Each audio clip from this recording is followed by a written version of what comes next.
तो बच्चों rotational motion में हम लोग एक नया टॉपिक लेकर आए हैं। हालांकि ये टॉपिक का मैंने कुछ समय आपको लास्ट क्लास में भी कराया था। टॉपिक का नाम है मेरा टॉर्क बैलेंसिंग। टॉर्क बैलेंसिंग कोई नया कुछ ऐसा है नहीं, सेम चीज़ है। लास्ट क्लास में जो लास्ट वीडियो में जो लास्ट क्वेश्चन था वो भी टॉर्क बैलेंसिंग के ऊपर था, ये वाला भी टॉर्क बैलेंसिंग के ऊपर है। हालांकि मैंने वहाँ पे ऐसे लिखा नहीं था कोई टॉपिक, लेकिन अभी ऑफिशियली टॉपिक लिख दिया है। तो सवाल क्या है, सुने सवाल क्या है। एक सीसॉ है, आपने पता ही होगा सीसॉ ऐसे ऐसे झूलते हैं बच्चे उसमें प्लेग्राउंड में। एक एंड में 140 केजी का आदमी बैठा है, एक एंड में 100 केजी का आदमी बैठा है। सीसॉ का टोटल लंबाई 20 मीटर है, सेंटर से 10 मीटर 10 मीटर है, ठीक है। अब ऐसा बोला है कि ऑब्वियस सी बात है, यहाँ पे 140 केजी का बंदा बैठा है, यहाँ पे 100 केजी का बंदा बैठा है, तो ये इंसान नीचे जाएगा और ये किस तरफ जाएगा, ऊपर। तो अच्छे से देखोगे तो सीसॉ मूव कर रहा है बेटा, ऐसे ऐसे रोटेट हो रहा है। तो सीसॉ कैसे रोटेट हो रहा है बेटा, एंटी क्लॉकवाइज। सीसॉ कैसे रोटेट हो रहा है, एंटी क्लॉकवाइज। समझ में आया कि नहीं। हमने क्या बोला, हमें एक और इंसान को बिठाना है, कहीं भी बिठाओ, एक और इंसान 80 केजी का एक इंसान को बिठाना है। कहाँ बिठाएं ताकि सीसॉ मूव ना करे, तुम खुद अंदाजा लगाओ। 140 केजी के पास बिठाओगे तो ये और नीचे चले जाएगा, हमें ऑब्वियसली यहाँ कहीं पे बिठाना पड़ेगा। तो मान लो मैंने यहाँ कहीं पे बिठाया और सेंटर से बेटा एक्स डिस्टेंस दूर मैंने इस 80 केजी इंसान को बिठा दिया, ठीक है ठीक है। तो ऑब्वियसली बात है, अगर मैंने 80 केजी इंसान को बिठाया तो मान लो सीसॉ मूव नहीं कर रहा। अच्छा, सीसॉ मूव नहीं कर रहा मतलब सीसॉ रोटेट नहीं कर रहा। सीसॉ रोटेट नहीं कर रहा मतलब सीसॉ में टॉर्क कितना लग रहा है, जीरो। यानी कि सीसॉ में टॉर्क क्या है, जीरो। ये समझे, अगर सीसॉ मूव नहीं कर रहा यानी कि नेट टॉर्क क्या है बेटा, जीरो। देख जैसे स्ट्रेट लाइन मोशन में होता है ना, स्ट्रेट लाइन मोशन में अगर बॉडी मूव नहीं कर रही, स्ट्रेट लाइन मोशन में अगर बॉडी मूव नहीं कर रही तो हम क्या बोलते हैं, नेट फोर्स जीरो है। जैसे मैं आपको बताता हूँ सिंपल भाषा में, ये लिख भी लेना तुम लोग, स्ट्रेट लाइन रोटेशनल डिफरेंस, थोड़ा सा डिफरेंस बता रहा हूँ, ठीक है। स्ट्रेट लाइन मोशन में अगर नेट फोर्स जीरो है तो बॉडी विल नॉट मूव। अगर इसमें रोटेशनल फोर्स की जगह क्या आता है बेटा, टॉर्क। अगर नेट टॉर्क जीरो है यानी कि body will not rotate, will not rotate. समझ में आया कि नहीं, ये चीज़ आप लोग लिख लें। हम लोग वही यही कॉन्सेप्ट बेटा यहाँ पे लगाने वाले, यही फंडा यहाँ पे लगाएंगे। तो कॉन्सेप्ट बेटा क्या है, कुछ नहीं है, सिंपल बोला है कि सीसॉ मूव नहीं कर रहा। अच्छा, सीसॉ मूव नहीं कर रहा है, इसका साफ साफ मतलब क्या है बेटा, सीसॉ मूव नहीं कर रहा है इसका साफ साफ मतलब है ये बॉडी क्या नहीं कर रही, मतलब रोटेट नहीं कर रही। रोटेट नहीं कर रही मतलब टॉर्क क्या हो जाएगा, जीरो, ठीक है। तो टॉर्क जीरो करके देखते हैं एक बार, ठीक है। टॉर्क को जीरो करके देखते हैं। अच्छा, एक बार हमने क्या बताया था बेटा, एंटी क्लॉकवाइज टॉर्क पॉजिटिव मानेंगे और क्लॉकवाइज को बेटा हम लोग नेगेटिव मानेंगे। एंटी क्लॉकवाइज मतलब आपका ऐसा होता है, क्लॉकवाइज मतलब ऐसा होता है, ठीक है। आप लोग ये सब पता ही होगा आपको बेटा, एंटी क्लॉकवाइज क्लॉकवाइज। तो खैर ये सब मैं क्या ही बना रहा हूँ। चलो सुनो, स्टार्टिंग करते हैं। अच्छा, हम लोग torque about this point zero मान लेते हैं, टॉर्क अबाउट दिस पॉइंट, ठीक है। टॉर्क अबाउट, इसको हिंज भी कहते हैं बेटा, क्या कहते हैं इसको, हिंज, HING, इसको हिंज कहते हैं। तो हम लोग कह सकते हैं torque net about hinge is zero. अच्छा, हिंज में अगर नेट टॉर्क जीरो है तो हिंज में क्या कौन कौन टॉर्क लगा रहा है, आप अच्छे से देखोगे। 140 केजी का इंसान इस बॉडी को कैसे मूव करना चाहता है, 140 केजी का इंसान इसको नीचे लेके जाना चाहता है, नीचे लेके जाना चाहता है यानी कि कैसा टॉर्क, एंटी क्लॉकवाइज टॉर्क। अच्छे से देख, ये नीचे जाना चाहता है, नीचे ये कौन सा डायरेक्शन हुआ, एंटी क्लॉकवाइज टॉर्क। यानी कि 140 केजी का इंसान कितना टॉर्क लगा रहा है, ये कितना वजन लगा रहा होगा नीचे, 140G। 140G इंटू डिस्टेंस कितना है बेटा, डिस्टेंस कितना है, 10 metre. What kind of torque, clockwise के एंटी क्लॉकवाइज, एंटी क्लॉकवाइज। समझ में आया। नेक्स्ट, यहाँ पे एक नॉर्मल रिएक्शन लग रहा होगा। अच्छा, नॉर्मल रिएक्शन का हमने टॉर्क किस एक्सिस के अबाउट माना, इस एक्सिस के अबाउट माना। इस एक्सिस के अबाउट नेट टॉर्क हमने जीरो मानना है, इस एक्सिस के अबाउट नॉट टॉर्क जीरो। यानी कि अच्छा, नॉर्मल रिएक्शन कितना टॉर्क लगाएगा, नॉर्मल रिएक्शन तो एक्सिस पे ही लग रहा है, यानी नॉर्मल रिएक्शन कोई टॉर्क लगाएगा क्या, नहीं। क्योंकि टॉर्क क्या होता है बेटा, torque is equal to force into perpendicular distance from axis. लेकिन ये तो एक्सिस में लग रहा है, यानी डी की वैल्यू क्या हो गई नॉर्मल रिएक्शन के लिए, जीरो। यानी टॉर्क क्या लगेगा बेटा इसमें, जीरो। इन नॉर्मल रिएक्शन में किसी प्रकार का कोई भी टॉर्क नहीं लगेगा। जब भी एक्सिस में कोई फोर्स लगता है तो वो कोई भी टॉर्क प्रोड्यूस नहीं करता है, ठीक है बेटा। चलो नेक्स्ट, तो नॉर्मल रिएक्शन के लिए टॉर्क क्या हो जाएगा, जीरो प्लस 80 केजी का इंसान का फोर्स कितना है बेटा, 80G इंटू उसका टॉर्क कितना है बेटा, ये समझे। 80G लग किस तरफ रहा है बेटा, नीचे की तरफ। ये कैसे घुमाना चाहता है, ऐसे क्लॉकवाइज के एंटी क्लॉकवाइज, क्लॉकवाइज अच्छे से देख, ये क्लॉकवाइज घुमाना चाहता है कि नहीं, क्लॉकवाइज घुमाएगा तो टॉर्क पॉजिटिव कि नेगेटिव, नेगेटिव, हमने नेगेटिव माना है तो पॉजिटिव की जगह यहाँ पे क्या जाएगा negative 80g into perpendicular distance कितना है बेटा x। समझ में आ रहा है, समझ में आ रहा है बेटा, ठीक है। चलो नेक्स्ट ये बताओ, आखिरी ये बच गया, इसने कितना फोर्स लगाया 100g, ये कितना टॉर्क लगाएगा बताओ 100g इंटू, ये भी कैसा घुमाना चाहेगा अच्छे से देख, ये भी कुछ ऐसे घुमाना चाहेगा, इसका वजन की वजह से सीसो ऐसा ऐसा जाना चाहेगा, ऐसा जाना चाहेगा, यानी कि that is acting as a clockwise torque. Clockwise torque यानी कि पॉजिटिव के नेगेटिव बेटा, नेगेटिव, तो माइनस 100g इंटू कितना दूर लग रहा है एक्सिस ऑफ रोटेशन से, कितना दूर लग रहा है बेटा 10 मीटर। नेट टॉर्क क्या लिखा है हमने 0, सॉल्व कर लो हो जाएगा आंसर, ये पे आ जाएगा। ये बेटा अच्छे से देख, g फाइनल इक्वेशन एक बार लिख लेते हैं, 1400g plus 80g into X minus 1000g is equal to 0। तुम अच्छे से देखोगे बेटा तो 0 0 0 कैंसिल और जी भी कैंसिल जाएगा, 140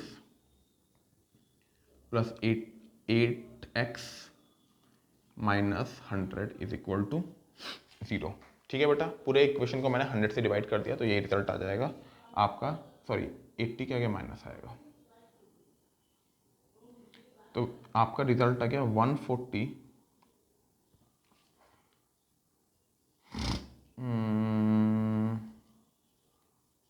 x इक्वल टू 5 मीटर, यानी कि 5 मीटर दूर अगर मैं 80 kg के इंसान को बिठा दूँ तो भाई साहब क्या होगा भाई साहब, भाई साहब आपका ये सीसॉ बैलेंस हो जाएगा। बहुत ही बढ़िया सवाल, नोट डाउन कर लीजिए और अपनी भाषा में थोड़ा थ्योरी वगैरह पे आप लिख दीजिएगा। हाँ तो बच्चों सुनो, ये सवाल आप लोग पढ़ लो, मैं आपको समझा रहा हूँ सवाल में क्या बोला है। एक रॉड है इस रॉड का वजन है बेटा 10 kg, इस रॉड की लंबाई है बेटा 10 मीटर, ठीक है, और रॉड में 4 kg का वजन एक यहाँ पे लगा दिया है, मतलब यहाँ पे एक लोड लगा दिया है, ऐसे ऐसे लिख देता हूँ मैं तो आपको भी थोड़ी फील आ जाएगी। 4 kg का एक लोड यहाँ पे लगा दिया है, ठीक है। अब हमको बोला है कि दोनों रॉड में, मतलब ये जो रॉड है ये मेटल का रॉड है और यहाँ पे 2 रस्सी से उसको लगा दिया है, ऊपर सीलिंग है, सीलिंग मतलब ऊपर रूफ है, मतलब जो भी होता है ऐसे एक जो भी है वॉल टाइप, 2 रस्सियों के बीच में ये रॉड लगी हुई है और रॉड में एक एंड से 2 मीटर आगे 4 kg का वजन लगा हुआ है। ऑब्वियसली बात है दोनों रस्सियों में कुछ टेंशन क्रिएट होगा, टेंशन की वैल्यू दोनों रस्सियों में अलग अलग होगी। क्यों अलग होगी, क्योंकि खुद इमेजिन कर अगर 4 kg एग्जैक्टली बीच में होता तब दोनों रस्सी में खिंचाव बराबर होता। अब खुद बताओ खिंचाव किस में ज़्यादा होगा, ये मान लो T1 है, ये मान लो T2 है, यहाँ पे T2 लगेगा, ठीक है। T1 T2 कौन सा बड़ा होगा बेटा, सही सोच रहे हो, T2 बड़ा होगा क्योंकि इसके नज़दीक लग रहा है ना 4 kg का फोर्स, 4 kg का फोर्स इसके नज़दीक है तो T2 ऑब्वियसली ज़्यादा होगा क्योंकि इसमें ज़्यादा दबाव पड़ेगा क्योंकि ये इसके नज़दीक है, 4 kg नज़दीक है। चलो हम लोग सॉल्व करने का ट्राई करते हैं कैसे सॉल्व करेंगे सुने, सेंटर में, अच्छा ये 10 kg का रॉड है यानी कि सेंटर से कितना वजन पास हो रहा होगा बेटा 10g, यहाँ पे 4 kg का वजन लगा है यानी यहाँ पे कितना फोर्स लगेगा बेटा 4g, ठीक है। अब थोड़ा सॉल्व करेंगे, अब देखें, अब समझना थोड़ा आप लोग, सबसे पहला हिसाब किताब क्या है, ये रॉड ऊपर या नीचे कुछ भी मोशन कर रही है, कुछ मोशन नहीं कर रही, यानी कि रॉड अगर कोई लीनियर मोशन नहीं कर रही, कोई भी बॉडी अगर लीनियर मोशन नहीं कर रही यानी कि नेट फोर्स क्या है बेटा 0। अगर कोई बॉडी रोटेशनल मोशन नहीं कर रही यानी कि उसमें नेट टॉर्क क्या है 0, बता चुका हूं ऑलरेडी, यहीं पे थोड़ा टाइम पहले लिखा था। अगर नेट फोर्स 0 है तो नो बॉडी एट रेस्ट, मतलब बॉडी मूव नहीं करेगी। अगर आपका नेट टॉर्क 0 है तो बॉडी रोटेट नहीं करेगी। क्या बॉडी यहाँ पे कोई भी प्रकार का, किसी भी प्रकार का कोई मोशन कर रही है, नहीं। अगर मोशन नहीं कर रही यानी कि बॉडी में नेट फोर्स क्या होगा बेटा 0। तो पहले हम लोग करेंगे एफ नेट इक्वल टू 0। चल नेट फोर्स 0 करते हैं, कैसे नेट फोर्स 0 होगा देख, net downward force equal to net upward force. Net downward force कितना है 10g प्लस 4g 14g, और नेट अपवर्ड फोर्स कितना है बेटा T1 प्लस T2। यानी पहला इक्वेशन आपका ऐसा बनेगा, net downward force 10g plus 4g equal to T1 plus T2। समझ में आया। नेक्स्ट नेट टॉर्क 0 करते हैं, नेक्स्ट हम लोग नेट टॉर्क 0 करते हैं। अब सुने क्यों नेट टॉर्क 0 करेंगे, ये भी समझना ज़रूरी है कि हम लोग नेट टॉर्क 0 क्यों। तुम्हें एक बात बताओ, तुम्हें क्या ये रॉड, ये जो भी रॉड है ये आपको क्या रोटेट करता हुआ दिख रहा है, किसी प्रकार का एंगुलर मोशन कुछ भी करता हुआ दिख रहा है, कुछ नहीं कर रहा है, यानी कि ये रॉड क्या है, इसमें नेट टॉर्क क्या लग रहा है, जीरो। अच्छा, नेट टॉर्क कहाँ पे जीरो लग रहा है, एक्सिस ऑफ रोटेशन किसको माने, ये थोड़ा सा सोचने का चीज़ है, एक्सिस किसको माने, तो अच्छे से हिसाब किताब लगाएगा ना। अगर कोई रॉड, अच्छा देख, अगर ये रॉड घूम रहा है, अगर ये रॉड मान ले घूम रहा है, ये रॉड घूम रहा है, जैसे ये रॉड है आपने इस पॉइंट के अबाउट ये घूम रहा है, दिख रहा है आपको ये रॉड क्या कर रहा है बेटा, घूम रहा है, क्या मैं कह सकता हूँ एक्सिस ऑफ रोटेशन ये है। अच्छा अभी क्या है बेटा, रॉड हमारी फिक्स्ड है, रॉड फिक्स्ड है, तो मैं कह सकता हूँ ना रॉड में नेट टॉर्क जीरो लग रहा है, लेकिन किस एक्सिस में जीरो लग रहा है, हर एक्सिस, हर पॉइंट को एक्सिस मान ले, क्योंकि ये रॉड से किस रोटेट कर ही नहीं रहा, जो रॉड रोटेट ही नहीं कर रहा तो वो किसी भी पॉइंट पर रोटेट नहीं कर रहा ना, यही बोलने का बात है। सिंस ये रॉड रोटेट ही नहीं कर रहा, रॉड नहीं रोटेट कर रहा, रॉड रेस्ट में है, रॉड रोटेट नहीं कर रहा, रोटेट नहीं कर रहा, यानी कि आप इस पॉइंट के अबाउट भी टॉर्क जीरो मान सकते हैं, इस पॉइंट के अबाउट भी टॉर्क जीरो मान सकते हैं, इस पॉइंट के अबाउट भी टॉर्क जीरो मान सकते हैं, क्योंकि किसी भी पॉइंट के अबाउट रोटेट नहीं कर रहा। समझ में आया कि नहीं, तो we can consider torque about any point to be zero. समझ में आया ये बोला बात। चलो तो हम लोग किसके मतलब किस पॉइंट में माने नेट टॉर्क जीरो, चलो पहले इस पॉइंट पे मान लेते हैं, इस पॉइंट को ए नाम दे दो, torque at about A equal to zero मान लेते हैं, ठीक है। अच्छा तुम अच्छे से देखो, अभी मैं आपको लॉजिक दूंगा तो आपको और अच्छे से समझ में आएगा। खुद एक बात बता, ए पॉइंट के हिसाब से अगर देखोगे, क्या ये रॉड मोशन कर रहा है, किसी प्रकार का कोई मोशन नहीं कर रहा है, यानी कि टॉर्क सॉरी ये बॉडी किसी प्रकार का कोई रोटेशनल मोशन नहीं कर रहा है, यानी कि टॉर्क क्या है बेटा, नेट टॉर्क क्या है, जीरो। चलो हिसाब किताब लगाते हैं, ए में क्या क्या, सॉरी ये बात बताओ, ये 2 मीटर है, टोटल लंबाई की थी 10 मीटर। अच्छा टोटल लंबाई 10 मीटर है, तो खुद एक बात बता 10 kg का डिस्टेंस कितना होगा, 5 मीटर, क्योंकि ये वजन है, वजन एकदम सेंटर से लगता है। यहाँ से 2 मीटर, यानी यहाँ से कितना हो जाएगा बेटा 8 मीटर, तो इस 2 मीटर को मिटा दो, कोई ज़रूरत नहीं है। और T2 का डिस्टेंस कितना हो गया बेटा, टोटली 10 मीटर, T2 का डिस्टेंस हो गया बेटा टोटली आपका 10 मीटर। आई होप समझ में आ रहा होगा। अब खुद एक बात बताएं मेरे को टॉर्क अबाउट ए हमने जीरो कर दिया, ए में कौन सा फोर्स लग रहा है, T1। T1 किसी भी प्रकार का कोई टॉर्क प्रोड्यूस करेगा नहीं, मैंने क्या बताया, जब भी कोई फोर्स एक्सिस ऑफ रोटेशन में लगता है तो क्या वो टॉर्क प्रोड्यूस करता है, नहीं प्रोड्यूस करता, क्योंकि फोर्स क्या होता है, सॉरी टॉर्क क्या होता है, torque is force into perpendicular distance from axis, लेकिन ये तो एक्सिस से ही पास कर रहा है ना, तो परपेंडिकुलर डिस्टेंस फ्रॉम एक्सिस क्या हो गया, जीरो, तो टॉर्क क्या हो गया, जीरो। समझ में आया कि नहीं बच्चों, समझ में आया, आई होप समझ में आया होगा। चलो नेक्स्ट आगे बढ़ते हैं हम लोग, आगे बढ़ते हैं, सुने अच्छे से। अगला किस्सा, तो T1 किसी प्रकार का कोई टॉर्क नहीं लगा रहा, तो T1 इंटू जीरो प्लस हमने क्या माना था बेटा, ये क्लॉकवाइज है, क्लॉकवाइज नेगेटिव और एंटी क्लॉकवाइज पॉजिटिव माना था, याद होगा आपको। अगर कोई चीज़ क्लॉकवाइज घूम रही है तो उसको नेगेटिव टॉर्क मानेंगे, एंटी क्लॉकवाइज घूम रही है तो पॉजिटिव टॉर्क मानेंगे।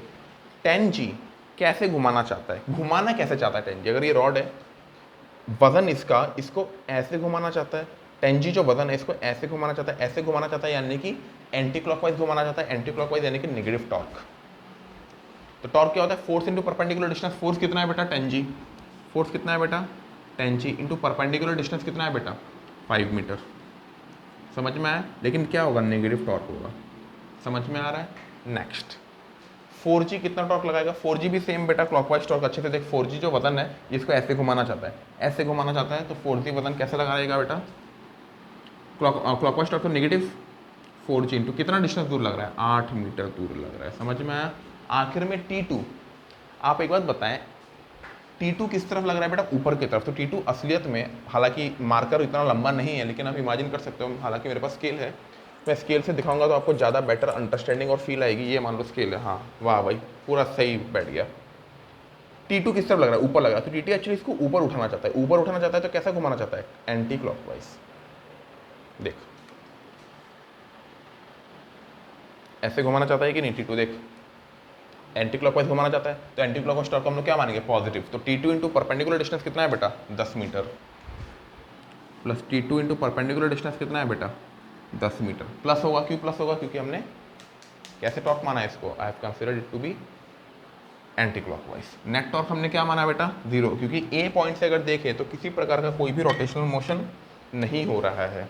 चलो भाई ये तो जीरो हो गया, जीरो माइनस ये हो गया 50G माइनस 8 हो जा 32G प्लस 10T2, m तो छोड़ो, m तो मीटर है, वो मतलब नहीं इसको लिखने का। 10T2 इक्वल टू कितना हो गया बेटा आपका 0। 10T2 हो गया बेटा आपका 82G। T2 का वैल्यू आ गया बेटा 8.2G और 82 न्यूटन। समझ में आ रहा है बेटा? 82 न्यूटन आ गया आपका किसका वैल्यू? T2 का वैल्यू। अच्छा हमको पता है T1 प्लस T2 हमको ऑलरेडी पता है, T1 plus T2 equal to 14G। G की वैल्यू कितनी है बेटा 10, तो T1 प्लस T2 का वैल्यू कितना है 82 इक्वल टू 140। इसका आंसर कितना आ जाएगा बेटा 58 न्यूटन।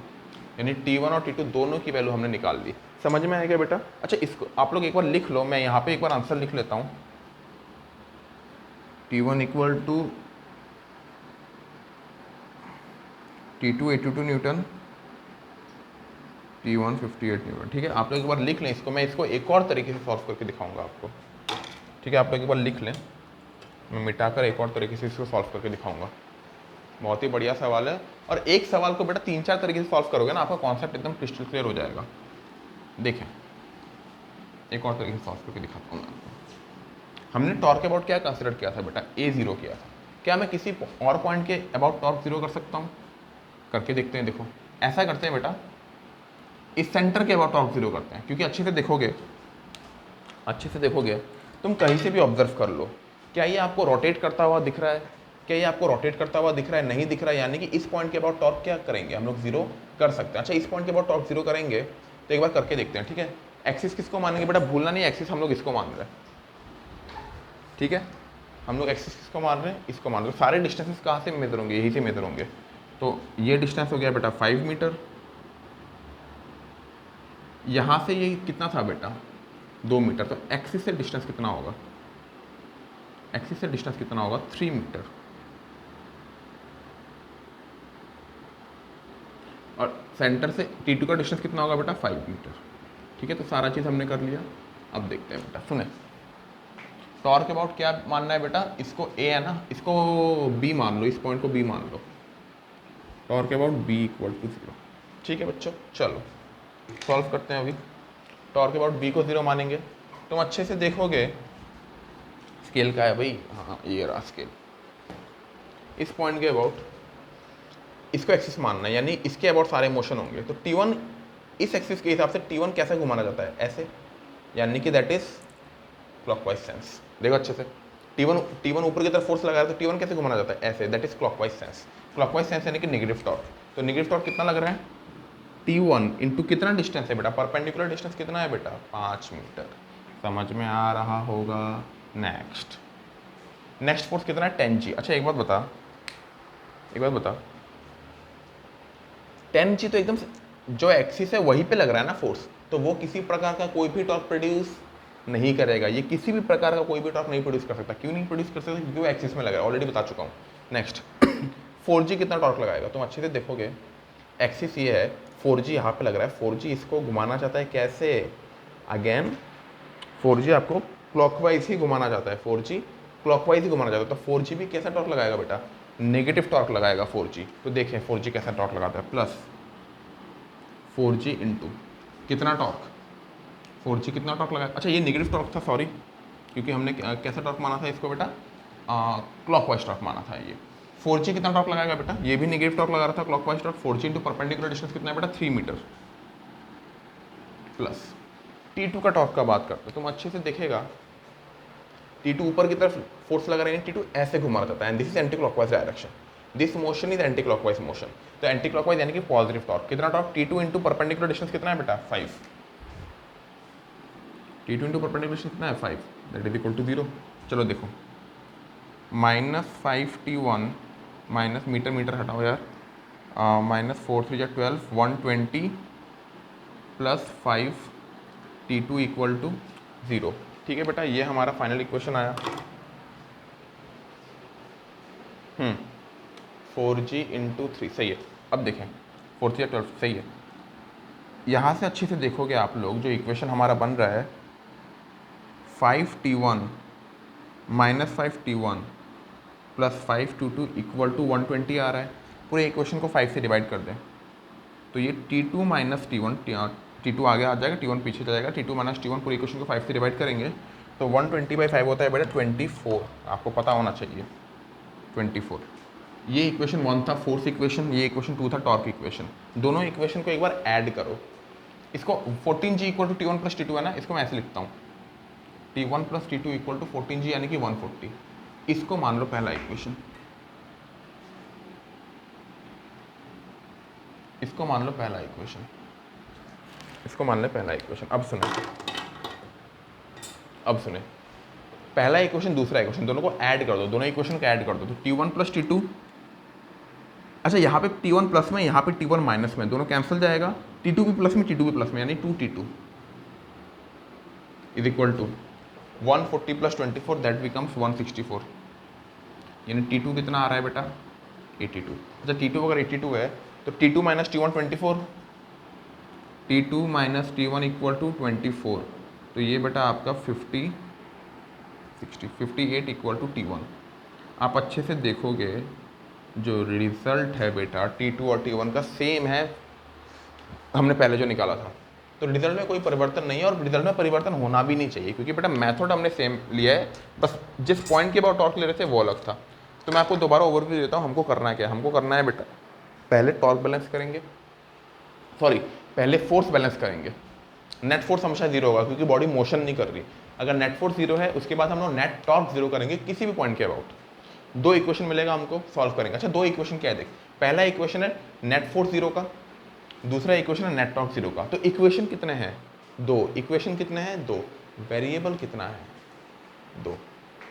इक्वेशन कितना, दो। वेरिएबल भी कितना बेटा, दो। तो दो वेरिएबल दो इक्वेशन सॉल्व हो जाएगा, ठीक है। अच्छा आप लोग को मैं एक होमवर्क दे रहा हूँ, आप लोग क्या करें, मैंने टॉर्क के अबाउट सेंटर ए पॉइंट के अबाउट जीरो किया, बी पॉइंट के अबाउट जीरो किया। आपको टॉर्क के अबाउट, इसको पॉइंट सी मान ले, टॉर्क के अबाउट पॉइंट सी को जीरो करके आप लोग T1 और T2 की वैल्यू निकालें, T1 और T2 की वैल्यू निकालें और मेरे को व्हाट्सएप करके बताएं कि आपका आंसर करेक्ट आया कि नहीं। समझ में आ रहा है बेटा, बहुत ही बढ़िया सवाल है, नोट डाउन कर लें। हाँ तो बच्चों सुने, बहुत बढ़िया सवाल है। सवाल में ये बोला है कि बेटा एक रॉड है, 10 kg का, ग्राउंड में फ्रिक्शन है, ग्राउंड में फ्रिक्शन है, वाल फ्रिक्शनलेस है, वाल में किसी प्रकार का फ्रिक्शन नहीं है। तो इसको मैंने ऐसे रखा है तो ऑब्वियस सी बात है ये इस पोजीशन में रखा हुआ है, ठीक है, ये इस पोजीशन में रखा हुआ है।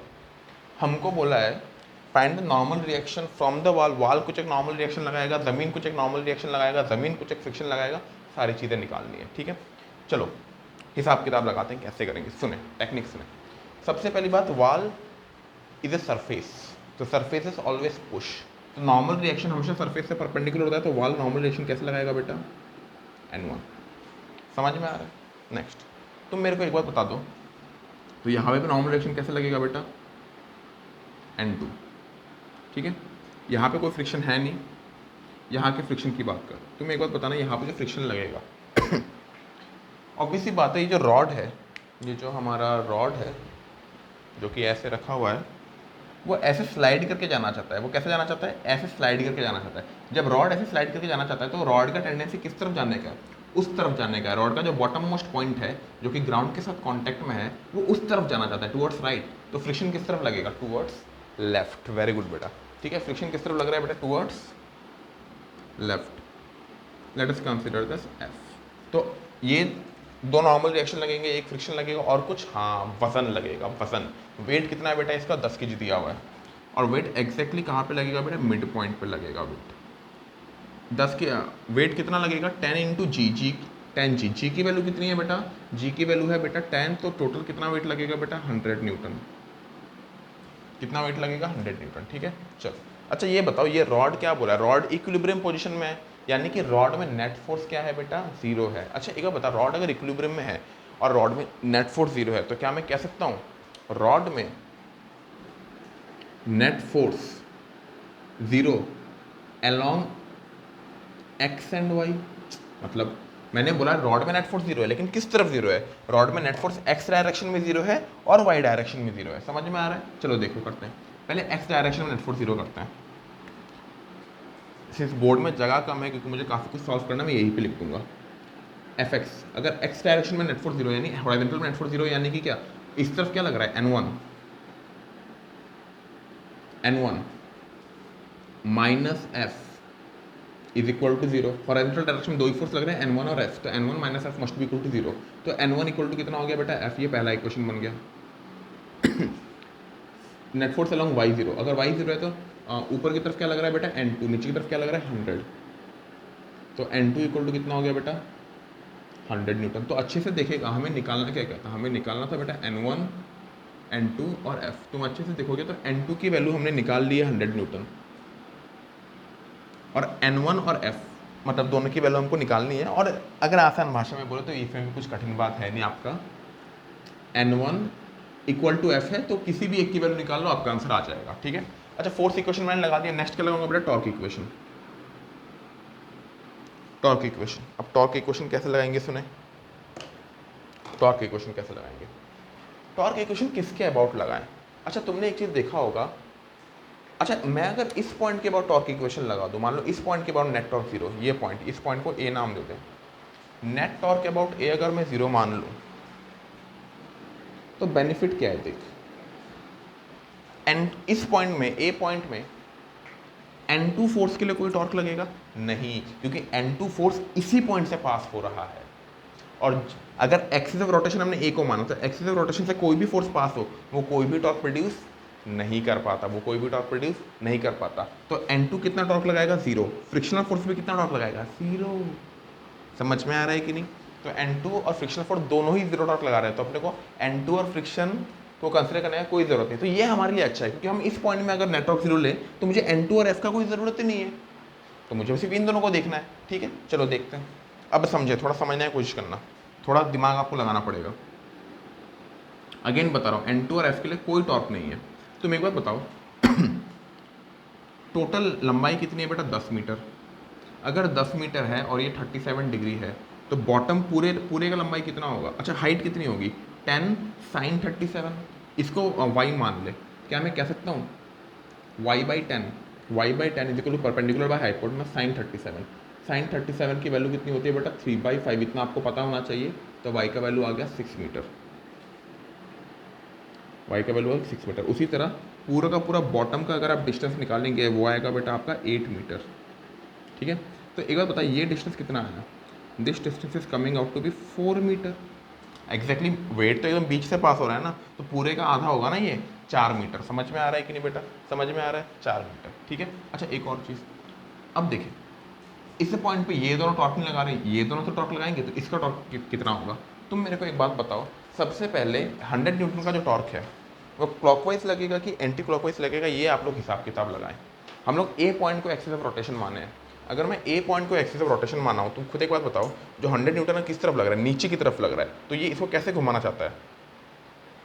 समझ में आ रहा है कि नहीं, 100 न्यूटन जो है बेटा किस तरफ लग रहा है, 100 न्यूटन नीचे की तरफ लग रहा है, तो ये कैसे घुमाना चाहता है।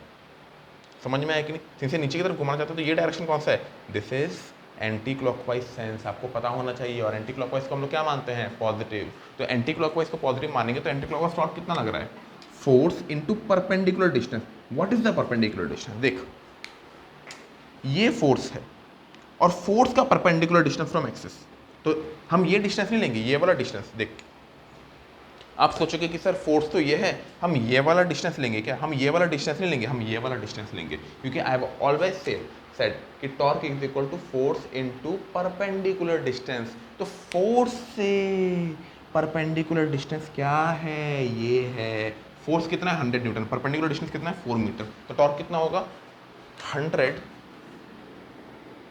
इंटू 4, प्लस में कि माइनस में, प्लस में, क्योंकि एंटी क्लॉकवाइज टॉर्क है। नेक्स्ट हम लोग N1 की बात करते हैं, N1 कैसा टॉर्क लगाएगा तुम लोग खुद बता।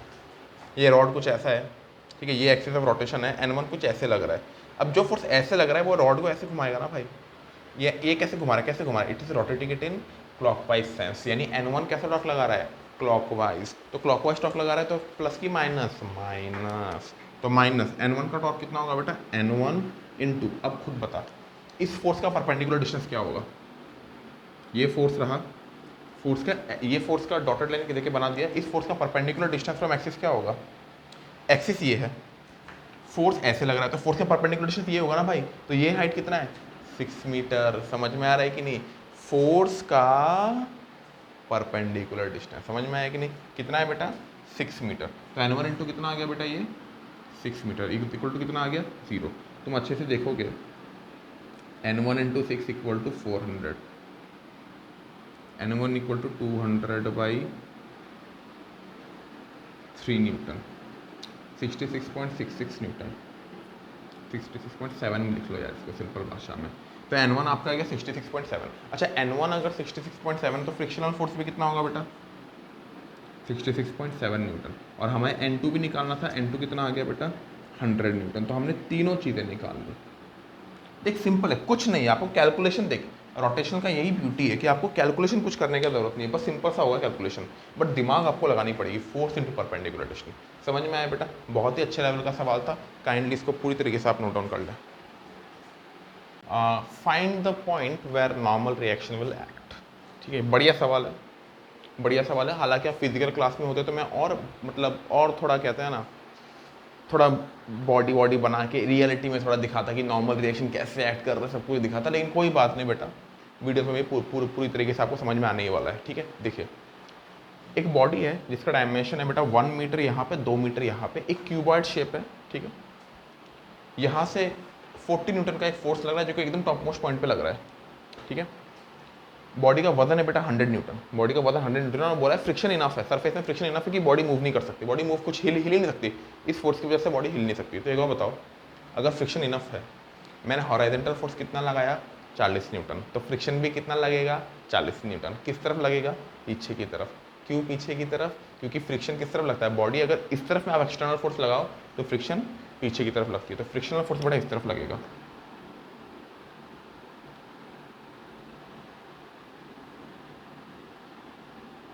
और वो भी कितना होगा बेटा 40 न्यूटन ही होगा। समझ में आ रहा है कि नहीं। और आप ऐसे भी समझ सकते हो यार, बॉडी में नेट, बॉडी अगर मोशन नहीं कर रहा, बॉडी बोला है कि body does not move, body does not move मतलब क्या, net force along x axis 0। तो नेट फोर्स अलोंग एक्सिस 0 यानी कि इस तरफ अगर 40 न्यूटन लग रहा है तो इस तरफ भी तो 40 न्यूटन लगेगा। समझ में आया कि नहीं। नेक्स्ट सुने, नेक्स्ट नॉर्मल रिएक्शन बेटा, आपको पता है वेट हमेशा सेंटर से पास होता है, लेकिन नॉर्मल रिएक्शन कौन लगाता है, सरफेस लगाता है। ठीक है, नॉर्मल रिएक्शन कौन लगाता है, सरफेस लगाता है। तो हमेशा ज़रूरी नहीं है कि नॉर्मल रिएक्शन सेंटर से पास हो, नॉर्मल सेंटर के बजाय किसी और पॉइंट से भी पास हो सकता है। ठीक है, देखिए तो मान लो नॉर्मल रिएक्शन यहाँ से पास हो रहा है कहीं पे, नॉर्मल रिएक्शन यहाँ से मान लेते पास हो रहा है। पहली बात, बॉडी अगर रेस्ट में है तो net force along x axis क्या होगा 0, और उसी से हमको पता चला कि frictional force equal to 40 newton. Net force along axis 0 यानी कि 40। समझ में आ रहा है। नेक्स्ट, अगर बॉडी रेस्ट में है तो वाई एक्सिस में भी नेट फोर्स 0 होगा। अच्छा, वाई एक्सिस में क्या क्या फोर्स लग रहा है, नीचे की तरफ 100 लग रहा है, ऊपर की तरफ n लग रहा है। तो क्या मैं कह सकता हूँ नॉर्मल रिएक्शन की वैल्यू तो 100 न्यूटन होगी, लेकिन कहाँ लग रही है बेटा उसका आइडिया अपने को उतना नहीं है, कहाँ लग रही है उसका आइडिया अपने को नहीं है। तो कहाँ लग रही है देखो कैसे निकालेंगे। एक बात बताओ, बॉडी रेस्ट में है यानी कि बॉडी में नेट फोर्स भी 0 और नेट टॉर्क भी 0। क्यों नॉट नेट टॉर्क 0, क्योंकि बेटा बॉडी रोटेट कर रही है। क्या ऐसा लग रहा है कि ये बॉडी किसी तरीके से घूम रही है, रोटेट कर रही है, कुछ कर रही है, ऐसा लग रहा है? ऐसा कुछ नहीं लग रहा है। यानी कि बॉडी में नेट टॉर्क क्या होगा बेटा 0। नेट टॉर्क 0 किस पॉइंट के अबाउट करें, आप लोग खुद बोल दे किस पॉइंट के अबाउट करें। मान लो मैं इस पॉइंट के बाद नेट टॉर्क 0 करता हूँ, पॉइंट ए, ये वाला पॉइंट, इस पॉइंट के बाद नेट टॉर्क 0 करता हूँ। तुम मेरे को एक बात बताना, इस पॉइंट के अबाउट अगर नेट टॉर्क 0 करूँगा, अब आप खुद जवाब देना क्या क्या फोर्स लगेगा। फ्रिक्शनल फोर्स कोई टॉर्क लगाएगा नहीं, क्योंकि फ्रिक्शनल फोर्स इसी पॉइंट से पास हो रहा है। 40 न्यूटन कोई टॉर्क लगाएगा, हाँ 40 न्यूटन कैसा टॉर्क लगाएगा बताओ। 40 न्यूटन जो फोर्स है बेटा, ये वाला 40 न्यूटन ए पॉइंट है ना, तो ए पॉइंट एक्सिस है, तो एक्सिस मूव नहीं कर सकती। 40 न्यूटन लगेगा तो कैसे घुमा रहा है, it is rotating it in anti clockwise sense, यानी कि this force will produce an anti clockwise torque. ठीक है, तो कितना टॉर्क प्रोड्यूस करेगा ये 40 इंटू परपेंडिकुलर डिस्टेंस। कितना परपेंडिकुलर डिस्टेंस है बेटा, ये हाइट कितना है 1 मीटर, ये हाइट कितना है 1 मीटर, तो टॉर्क कितना होगा 40 into 1 metre. That is clockwise और एंटी क्लॉकवाइज, एंटी क्लॉकवाइज अभी साबित किया, एंटी क्लॉकवाइज यानी कि पॉजिटिव। नेक्स्ट, अगर मैं वेट की बात करूं, मैंने ए पॉइंट को एक्सिस रोटेशन माना है, तो ए पॉइंट में आप इस ए पॉइंट में एक रॉड मतलब स्केल पुट कर दें और ऐसा करें कि स्केल को मूव ना करें, क्योंकि एक्सिस तो मूव नहीं करेगा, बाकी सब चीज़ मूव करेगा। 100 न्यूटन किस तरफ लगा है, नीचे की तरफ, तो 100 न्यूटन कैसे घुमाना जाता है, again anti clockwise. Again how, anti clockwise. तो 40 इंटू 1 प्लस 100 इंटू कितना डिस्टेंस बेटा, टोटल लेंथ कितना है बेटा 2 मीटर, टोटल लेंथ 2 मीटर, यानी कि ये वाला डिस्टेंस कितना हो गया 1 मीटर, यानी 100 into 1 metre. Again anti clockwise torque plus normal reaction कैसा टॉर्क लगा रहा है, नॉर्मल रिएक्शन लगा रहा है बेटा क्लॉकवाइज टॉर्क। अच्छे से देखें, ए पॉइंट के अबाउट मैंने माना नॉर्मल रिएक्शन ऊपर की तरफ लग रहा है, तो ऊपर की तरफ यानी कि anti clockwise torque. Anti clockwise torque कितना लगेगा, मान लो नॉर्मल रिएक्शन का जो दूरी है बेटा, सेंटर से दूरी कितना है x है, सेंटर से दूरी कितना है x है, तो क्या मैं कह सकता हूँ नॉर्मल रिएक्शन कितना n 1 प्लस एक्स, क्योंकि नॉर्मल रिएक्शन का एक्सिस रोटेशन से परपेंडिकुलर डिस्टेंस कितना हो गया 1 प्लस एक्स, फाइनल टॉर्क क्या हो गया 0। लेकिन नॉर्मल रिएक्शन यहाँ पे क्या आएगा नेगेटिव, क्यों नेगेटिव, क्योंकि बेटा ये कैसा टॉर्क है क्लॉकवाइज टॉर्क। समझ में आ रहा है, मैं ऐसे दिखा देता हूँ दोबारा। ए पॉइंट को फिक्स किया, ये नॉर्मल रिएक्शन ऊपर की तरफ लग रहा है, this is trying to rotate it in clockwise sense. ठीक है, सॉल्व करें, 40 plus 100 equal to n 1 plus x. अच्छा n की वैल्यू कितनी है बेटा, अभी निकाला हमने 100 न्यूटन। ठीक है, आपका 1.4 equal to 1 plus X, X is equal to आ रहा है 0.4 मीटर, यानी सेंटर से 0.4 मीटर दूर, सेंटर से 0.4 मीटर दूर बेटा आपको नॉर्मल रिएक्शन लगेगा। नॉर्मल रिएक्शन सेंटर में पास नहीं होगा। समझ में आ रहा है कि नहीं बेटा, सेंटर से पास नहीं होगा। आई होप बेटा आपको ये पूरा का पूरा किस्सा समझ में आया होगा, पूरा का पूरा नोट डाउन आप लोग कर लीजिए। टॉपलिंग प्रॉब्लम, ठीक है, टॉपलिंग का पहले आप मीनिंग समझें। बढ़िया बढ़िया मतलब बहुत ही रियलिस्टिक चीज़ है टॉपलिंग। मतलब देखिए, ये मान लो एक डब्बा है, ठीक है, ये मान लो एक डब्बा है, अब मैंने इसमें एक फोर्स लगाया, इसको अभी जो हुआ ना, पलटी मारा, देख अगर मैंने फोर्स लगाया तो बॉडी स्ट्रेट लाइन मोशन भी कर सकती है, या आपने अगर किसी अलग अंदाज में फोर्स लगाया या एकदम ऊपर में फोर्स लगाया तो बॉडी टॉपल कर जाती है। टॉपल मतलब गिर जाती है, क्या कहते हैं, पलट जाती है। टॉपल क्या करती है, मतलब पलट जाती है। ठीक है, तो पलटना को कहते हैं हम लोग टॉपलिंग। समझ में आया कि नहीं, पलटने को कहते हैं टॉपलिंग। ठीक है, तो पहली बार टॉपलिंग करने के लिए एक चीज़ मद्देनजर रखनी पड़ेगी कि बॉडी मूव ना करे, क्योंकि बॉडी अगर मूव कर रही है तो टॉपलिंग नहीं होगा। तो body should stay in rest and just topple, should stay in rest and topple. Stay in rest मतलब फ्रिक्शन इनफ होना पड़ेगा, सरफेस है इनफ फ्रिक्शन, क्योंकि बेटा फ्रिक्शन अगर कम है तो बॉडी तो मूव कर जाएगी, लेकिन फ्रिक्शन ज़्यादा है, फ्रिक्शन ज़्यादा है, बहुत ज़्यादा फ्रिक्शन है, ईजिली टॉपल कर जाएगी। मतलब ऑब्वियसली मूव तो नहीं कर सकते ना, फ्रिक्शन बहुत ज़्यादा है तो बॉडी मूव नहीं कर सकती, बॉडी मूव नहीं कर सकती तो टॉपल करने के आसार हैं। ठीक है बेटा, पहला चीज़ ये समझे हम लोग। चलो समझते हैं एक बार वो क्या रहा है, टॉपल करेगा तो क्या होगा। ठीक है, ये फोर्स इस तरफ लग रहा है बॉडी में, और कोई फोर्स बिल्कुल mg लग रहा है। mg किस तरफ लग रहा है बेटा, एकदम सेंटर से लग रहा है mg, सेंटर में लग रहा है mg। दूसरा फ्रिक्शनल फोर्स लग रहा होगा, फ्रिक्शनल फोर्स लग रहा होगा, और एक फोर्स लग रहा होगा नॉर्मल रिएक्शन। लेकिन नॉर्मल रिएक्शन कहाँ से लग रहा होगा देखें, तो मैं एक बात बताओ, मैंने जब बॉडी में फोर्स लगाया और मान लो ये थोड़ा सा उठ गया, आपको दिख रहा होगा थोड़ा सा उठ गया है, थोड़ा सा उठेगा तो एकमात्र पॉइंट ऑफ कांटेक्ट क्या है, एकमात्र सरफेस के साथ पॉइंट ऑफ कांटेक्ट बेटा बस ये वाला जगह है। This is the only point जहाँ से ये बॉडी सरफेस के साथ कांटेक्ट में है। बड़ा ही मुश्किल है, वीडियो में सब कुछ खुद ही संभालना पड़ रहा है। तो सरफेस पॉइंट ऑफ कांटेक्ट सिर्फ ये वाला पॉइंट है, बॉटम वाला पॉइंट है, तो वहीं पे नॉर्मल रिएक्शन लगेगा। देखें पॉइंट ऑफ कांटेक्ट बस ये जो कोना आपको दिख रहा है, ये जो कोना है वहीं पे नॉर्मल रिएक्शन लगेगा। तो हम नॉर्मल रिएक्शन एक बार लगा देते हैं, नॉर्मल रिएक्शन यहाँ पे लगेगा। समझ में आ गया, नॉर्मल रिएक्शन ऐसे लगेगा। कोई भी डाउट बेटा, कोई भी डाउट नहीं है। चलो ठीक है, क्योंकि बॉडी थोड़ा सा उठ गया। अच्छा थोड़ा सा उठ गई तो थोड़ा सा उठने वाला डायग्राम बना लेते हैं। कुछ ऐसा होगा बॉडी का डायग्राम,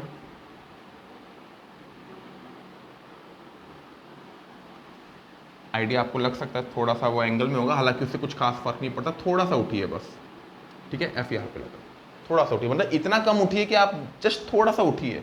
आप नेगलेक्ट भी कर सकते हो उसको, बस समझाने के लिए मैंने बना दिया। ठीक है, अच्छा आप एक बात बताओ, जब ये उठी तो असलियत में इस बॉडी ने कैसा रोटेशन किया, बता, क्लॉकवाइज की एंटी क्लॉकवाइज, बताना, खुद बताओ। बॉडी किस पॉइंट के अबाउट रोटेट कर रही है, एक्सिस ऑफ रोटेशन क्या है, एक्सिस ऑफ रोटेशन ये पॉइंट है बेटा, this is the axis of rotation. क्योंकि ये चीज़ नहीं मूव कर रही, बाकी सब मूव कर रही है। अच्छे से देख, वो चीज़ मूव नहीं कर रही, बाकी सब मूव कर रहा है। तो this is the axis of rotation. इस एक्सिस के अबाउट बॉडी रोटेट कर रही है। रोटेट कैसे कर रही है बेटा? क्लॉकवाइज की एंटी क्लॉकवाइज। आप अपनी तरफ से देखेंगे तो क्लॉकवाइज टर्न कर रही है। कैसे टर्न कर रही है? क्लॉकवाइज। घड़ी भी तो ऐसे घूमती है ना, घड़ी भी ऐसे घूमती है, ये बॉडी भी वैसे ही घूम रही है, यानी बॉडी क्लॉकवाइज टर्न कर रही है। इसका मतलब बॉडी अगर क्लॉकवाइज टर्न कर रही है यानी क्लॉकवाइज टॉर्क ज़्यादा है, क्लॉकवाइज टॉर्क ज़्यादा है। पहले देखते हैं कौन कौन टॉर्क लगा रहा है इस पॉइंट के अबाउट। क्या नॉर्मल रिएक्शन कोई टॉर्क लगा सकता है? नहीं, क्योंकि उसी पॉइंट से पास हो रहा है। फ्रिक्शन कोई टॉर्क लगा सकता है? नहीं लगा सकता। तो इस पॉइंट के अबाउट वेट टॉर्क लगा सकता है और आपका एक्सटर्नल फोर्स टॉर्क लगा सकता है। आप खुद एक बात बताओ, एक्सटर्नल फोर्स जो टॉर्क लगा रहा है वो कैसे लगा रहा है? फोर्स इनटू आपका परपेंडिकुलर डिस्टेंस ये होगा, ये फोर्स इस बॉडी में कैसे टॉर्क लगा रहा है? देख, फोर्स ऐसे लग रहा है, फोर्स ही ना बॉडी को घुमाना चाहता है। अच्छे से देख, ये फोर्स ही तो बॉडी को घुमाना चाहता है, यानी कि फोर्स ही क्लॉकवाइज टॉर्क लगा रहा है। यानी कि torque applied by force is how much? Torque applied by force is how much? F into force का एक्सिस से परपेंडिकुलर डिस्टेंस कितना है बेटा? ए। फोर्स का एक्सिस से परपेंडिकुलर डिस्टेंस कितना है बेटा? ए। दिस टॉर्क, फोर्स का तो टॉर्क है जो कि क्लॉकवाइज टॉर्क है। फोर्स कैसा टॉर्क लगा रहा है बेटा? क्लॉकवाइज। अच्छे से देख, फोर्स कैसा टॉर्क लगा रहा है? क्लॉकवाइज। फोर्स का clockwise torque should be greater than weight का टॉर्क। अच्छा, वेट कैसे टॉर्क लगा रहा है देखते हैं। तुम ऐसे देखो, अगर मैंने अपना हाथ हटा दिया, बॉडी वापस जगह में आ रही है। और अच्छे से सोचोगे, अगर मैंने अपना हाथ हटाया तो बॉडी एंटी क्लॉकवाइज मोशन की। जैसे मैंने हाथ हटाया, बॉडी देख कैसे आया? बॉडी ऐसे गिरा। दोबारा देखना, मैंने हाथ हटाया, बॉडी ऐसे आया, बॉडी ने ऐसा मोशन किया। जैसे ही मैंने, ये एक्सटर्नल फोर्स है, फोर्स को मैंने छोड़ दिया, बॉडी ऐसे आई। And this kind of motion is what? Anti clockwise. This kind of motion is what? Anti clockwise. आप अपने नजर से देखो, एंटी क्लॉकवाइज मोशन। यानी कि वेट कैसा टॉर्क लगा रहा है? Anti clockwise. और बॉडी ऑब्वियसली वापस किसके लिए आई? अपने वेट के लिए आई। तो वेट कैसा टॉर्क लगा रहा है? Anti clockwise torque. यानी कि साफ साफ बात यह है कि एफ आपका क्लॉकवाइज टॉर्क लगा रहा है, वेट आपका एंटी क्लॉकवाइज टॉर्क लगा रहा है। अगर बॉडी घूम रही है, बॉडी कैसे घूम रही है? बॉडी तो ऐसे उठ रही है, बॉडी ऐसे उठ रही है, यानी कि बॉडी क्लॉकवाइज मोशन कर रही है। यानी कि फोर्स के द्वारा लगाया जाने वाला टॉर्क mg के लगाए जाने वाले टॉर्क से ज़्यादा है। अच्छा, mg कितना टॉर्क लगा रहा है बताओ?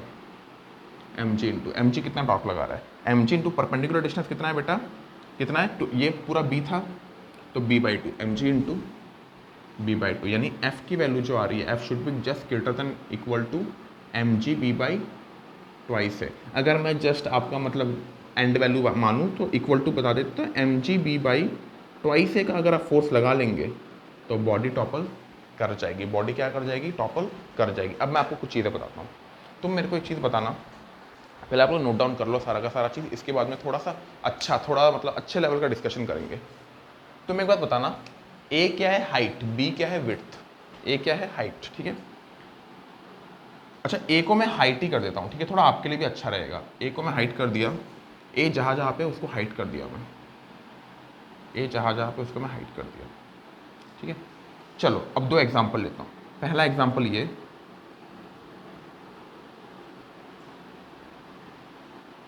दूसरा एग्जाम्पल ये, ऐसी दो बॉडीज है। अच्छा, टॉपलिंग का मीनिंग आपको समझ में आया ना बेटा? टॉपलिंग का मीनिंग है बॉडी मूव नहीं करेगी, लेकिन जैसे ही मैंने फोर्स लगाया बॉडी रोटेट कर जाएगी, रोटेट करके गिर जाएगी, ये है टॉपलिंग का मीनिंग। अब मैं कुछ चीज़ें आपको और समझाता हूँ। किस बॉडी को टॉपल करना आसान है? बॉडी 1 की बॉडी 2, आप खुद इमेजिन करके बताओ किस बॉडी को गिराना आसान है, क्या मतलब टॉपल कराना आसान है? 1 की 2। ऑब्वियसली सब लोग बोल रहे हैं सर 1 को गिराना आसान है, 2 को गिराना थोड़ा कठिन है ना, क्योंकि 2 लेटा हुआ है ना, उसको गिराना, उसको ऐसे पलटाना मुश्किल है। लेकिन 1 को पलटाना सर ज़्यादा आसान है। 1 को पलटाना क्या है? ज़्यादा आसान है। मैं लॉजिक देता हूँ बेटा आपको। तुम एक बात बताओ, 1 का हाइट क्या है? ज़्यादा। तो अगर हाइट ज़्यादा है, एच ज़्यादा है, तो एफ की वैल्यू क्या आएगी बेटा? कम। इन्वर्स रिलेशन है ना। तो यानी कि अगर मैंने फोर्स एफ लगाया तो फोर्स की वैल्यू क्या है? कम। यानी कम फोर्स में टॉपल कर जाएगी, कम फोर्स में टॉपल करेगी, यानी आसानी से टॉपल कर जाएगी। समझ में आ रहा है कि नहीं? नेक्स्ट बात, अगर हाइट की वैल्यू कम हुई, जैसे इसका हाइट क्या है बेटा, कम, इसका हाइट क्या है बेटा, कम, इसका हाइट कम है ना, हाइट की वैल्यू अगर कम हुई, हाइट की वैल्यू अगर कम हुई तो फोर्स की वैल्यू क्या आएगी बेटा, ज़्यादा। यानी कि इसको अगर टॉपल कराना है तो फोर्स जो लगाएंगे बहुत ज़्यादा लगेगा, बहुत ज़्यादा लगेगा, यानी इसको टॉपल कराना मुश्किल है। समझ में आया कि नहीं बेटा, समझ में आया कि नहीं। यानी कि जो ऊंची बॉडीज होती हैं वो जल्दी पलटी मारती हैं, और जो नीचे हाइट की बॉडीज होती हैं वो कम पलटी मारती हैं। यानी कि कौन सा बॉडी सेफ है, this body is safer, this body is not safe. मैं दोबारा समझा रहा हूँ, ये बॉडी इजीली पलट जाएगा इसलिए सेफ नहीं है, ये बॉडी को पलटाना मुश्किल है इसलिए ये सेफ है। मैंने आपको प्रॉपर एक्सप्लेनेशन दे दिया। इसी कारण की वजह से जो ट्रक होते हैं वो जल्दी पलटी मार देते हैं, वो ज़्यादा जल्दी पलटी मार देते हैं, ट्रक के पलटने का चांस ज़्यादा होता है। समझ में आया कि ट्रक थोड़ा ऊंचा होता है, कंपेयर ट्रक इज थोड़ा ऊंचा होता है। नेक्स्ट, आपने देखा होगा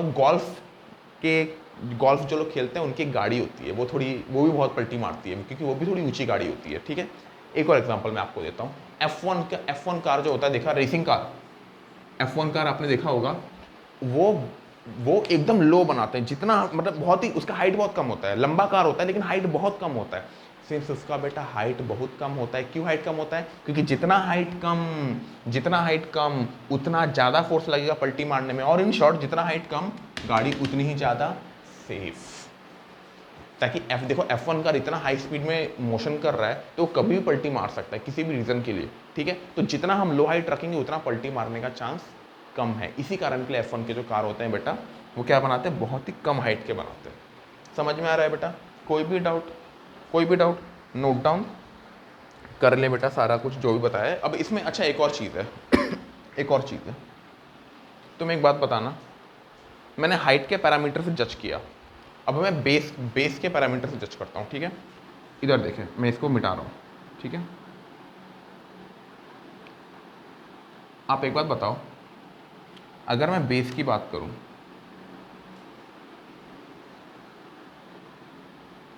अगर मैं सिर्फ बेस की बात करूँ, अगर बेस का वैल्यू ज़्यादा है, कुछ समझना, जैसे ये बॉडी, इसका बेस छोटा सा है, अगर बेस छोटा है, अगर बी कम है, बी की वैल्यू कम है तो एफ की वैल्यू भी क्या होगी बेटा, कम। यानी कि अगर एक बॉडी का बेस कम है तो फोर्स कम लगेगा गिराने के लिए, फोर्स कम लगेगा यानी कम फोर्स में गिर जाएगा, यानी this is also not safe, this is also not safe. Next, अगर b की वैल्यू ज़्यादा है तो फोर्स भी हमें क्या लगेगा, ज़्यादा लगेगा। देख, b की वैल्यू ज़्यादा तो हमें ज़्यादा फोर्स लगेगा, यानी दिस इज सेफ, यानी कि बहुत ज़्यादा फोर्स लगेगा इसको पलटने में। इसीलिए F1 की गाड़ी का हाइट भी छोटा होता है और बेस भी बड़ा होता है। यानी which kind of vehicle are best, जिनका हाइट भी कम हो और बेस भी लंबा हो। बेस लंबा होगा तो पलटने का चांस कम, हाइट भी कम होगा तो पलटने का चांस कम। यही सारे रीजंस होते हैं बेटा। ठीक है बेटा, तो इसमें हालांकि डिस्कशन किया जाए तो बहुत हज़ारों डिस्कशन है, लेकिन मैंने जितना डिस्कस किया उसमें आपको मैक्सिमम नॉलेज मिल चुकी है इस टॉपिक के ऊपर, और हमारा टॉर्क बैलेंसिंग का वीडियो यहीं पे ख़त्म होता है। ठीक है बेटा।